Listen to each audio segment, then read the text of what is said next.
Charandas Prajapati study corner में आपका स्वागत है।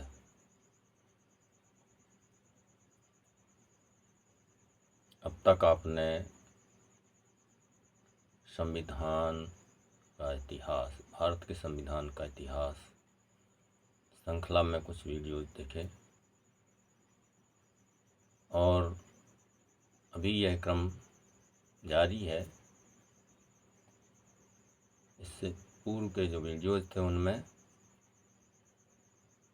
सन 1600 से लेकर सन 1946 तक की भारत के संविधान की यात्रा के संबंध में चर्चा की गई है। अंग्रेजों द्वारा भारत को आज़ाद करने पर विचार किया जाने लगा। अंग्रेजों ने कुछ शर्त रखी। भारत के नागरिकों के सामने एक चुनौती रखी, जिसमें उन्होंने यह कहा कि सबसे पहले यहाँ के नागरिक अपना संविधान प्रस्तुत करें।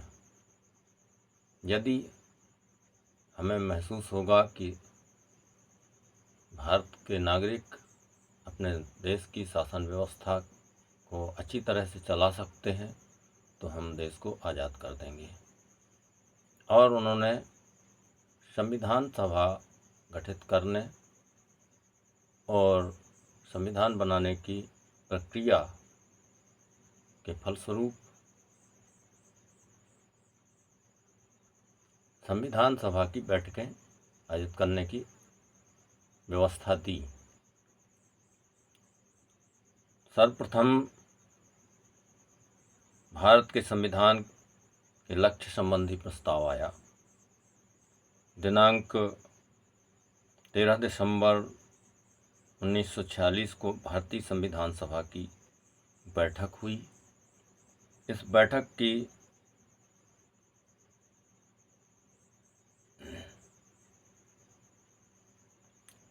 व्यवस्था कॉन्स्टिट्यूशन हॉल नई दिल्ली में प्रातः 11 बजे प्रारंभ हुई। चेयरमैन माननीय डॉक्टर राजेंद्र प्रसाद ने सभापति का आसन ग्रहण किया और लक्ष्य संबंधी प्रस्ताव में सभापति द्वारा कहा गया, पंडित जवाहरलाल नेहरू अब वह प्रस्ताव पेश करेंगे जो उनके नाम से है।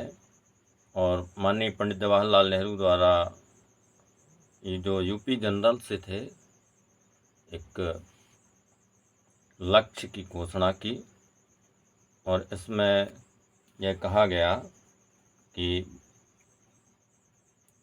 भारतीय स्वतंत्रता का घोषणा पत्र, यह विधान परिषद भारत को एक संपूर्ण स्वतंत्र जनतंत्र घोषित करने का दृढ़ और गंभीर संकल्प प्रकट करती है और निश्चय करती है कि उसके भावी शासन के लिए एक विधान बनाया जा सके, जिसमें उन सभी प्रदेशों का एक संच होगा जो आज ब्रिटिश भारत तथा देसी रियासतों के अंतर्गत इनके बाहर भी है और जो आगे स्वतंत्र भारत में सम्मिलित होना चाहते हों,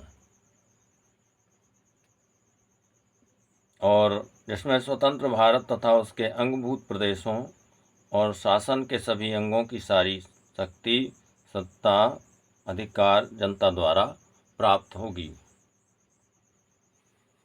इस तरह की बातें जोड़ते हुए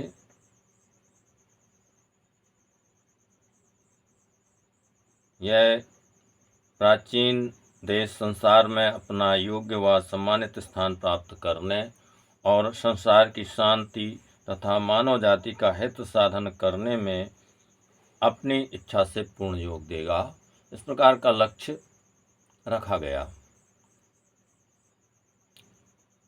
और यह प्रस्तावित किया गया जब भारतीय संविधान सभा की बैठक 16 दिसंबर 1946 को हुई, तो उसमें यह बैठक 16 दिसंबर 1946 को दोपहर 3 बजे माननीय डॉक्टर राजेंद्र प्रसाद जी के सभापतित्व में प्रारंभ हुई। इसमें लक्ष्य संबंधी संशोधन माननीय डॉक्टर M.R. जयकर द्वारा रखा गया। वह कुछ इस प्रकार है। उन्होंने कहा कि बहुत अच्छा, मैं संशोधन पढ़ देता हूँ। मैं तो चंद मिनटों में अपनी बात कहकर आपका समय बचाना चाहता था। संशोधन यह है कि यह सभा अपना दृढ़ और गंभीर निश्चय घोषित करती है कि भारत के भावी शासन के लिए जो विधान यह बनाएगी वह एक स्वतंत्र, गणतांत्रिक, सत्ता संपन्न राज्य का विधान होगा। परंतु ऐसा विधान बनाने में मुस्लिम लीग और देशी रियासतों का सहयोग पाने तथा इस तरह अपने निश्चय को और उग्र बनाने के उद्देश्य से सभा इस प्रश्न पर और विचार आगे के लिए स्थगित रखती है, ताकि उपरोक्त दोनों संगठनों के प्रतिनिधि यदि चाहें इस सभा की कार्यवाही में हिस्सा ले सकें। संक्षेप में मेरे संशोधन का यह अभिप्राय है कि इस प्रस्ताव पर विचार आगे के लिए स्थगित रखा जाए। उस वक्त के लिए स्थगित रखा जाए जब संघ विधान बने, जिस समय आशा की जाती है कि मुस्लिम लीग और देशी रियासतें दोनों ही मौजूद होंगी। डॉक्टर मुकुंदराव जयकर के स्थगन प्रस्ताव से संविधान सभा में रोष व्याप्त हो गया। लोग गुस्से में आ गए।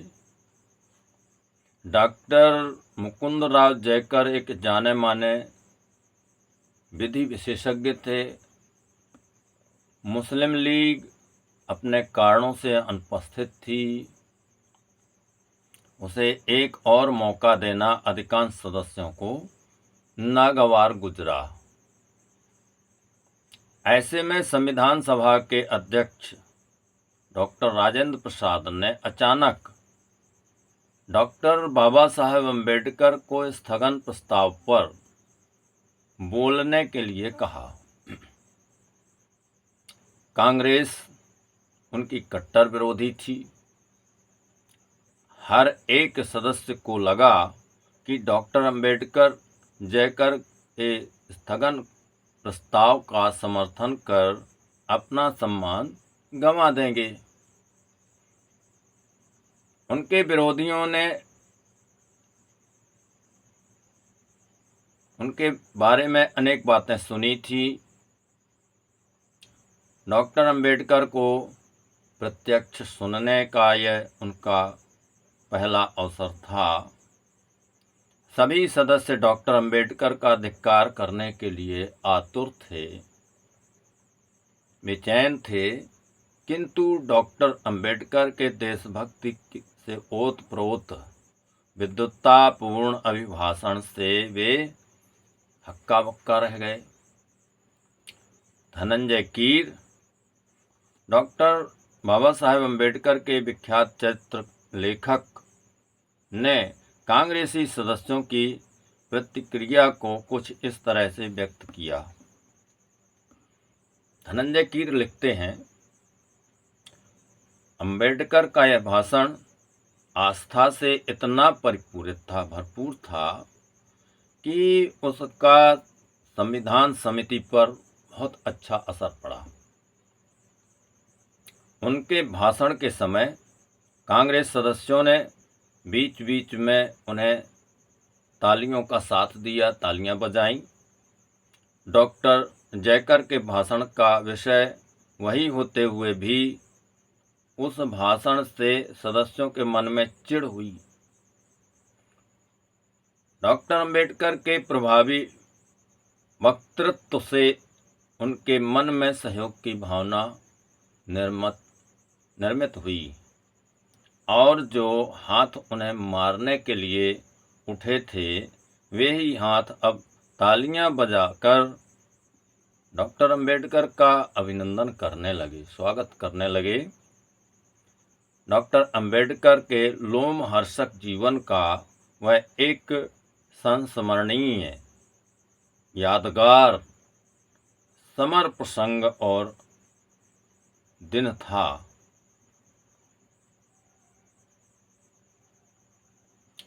निंदक के रूप में गिने गए अंबेडकर अब संविधान समिति के सलाहकार बने।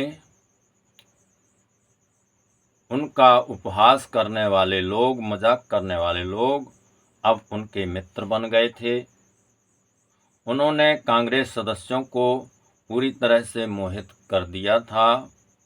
वक्ता के जीवन को मोड़ देने वाले और सभा को जीतने वाले इस तरह के भाषण पिछले समय में शायद ही हुए होंगे। उस नेहरू प्रस्ताव की चर्चा कुछ समय के लिए स्थगित कर दी गई। आखिर 20 फरवरी 1947 को वह प्रस्ताव पारित कर दिया गया। कहते हैं डॉक्टर बाबा साहेब अम्बेडकर के इस अभिभाषण के बाद कांग्रेस के नेताओं को यह विश्वास हो गया कि संविधान निर्माण के लिए डॉक्टर अंबेडकर की सेवा लेने में कोई खतरा नहीं है। तो आज की चर्चा यहीं पर समाप्त हुई। इस वीडियो को लाइक करें, चैनल को सब्सक्राइब करें और अधिक से अधिक संख्या में शेयर करें ताकि हमें इससे उत्साह मिले और आगे के कार्य को हम उत्साहपूर्वक कर सकें। आपका सहयोग हमारे लिए बहुमूल्य है। धन्यवाद।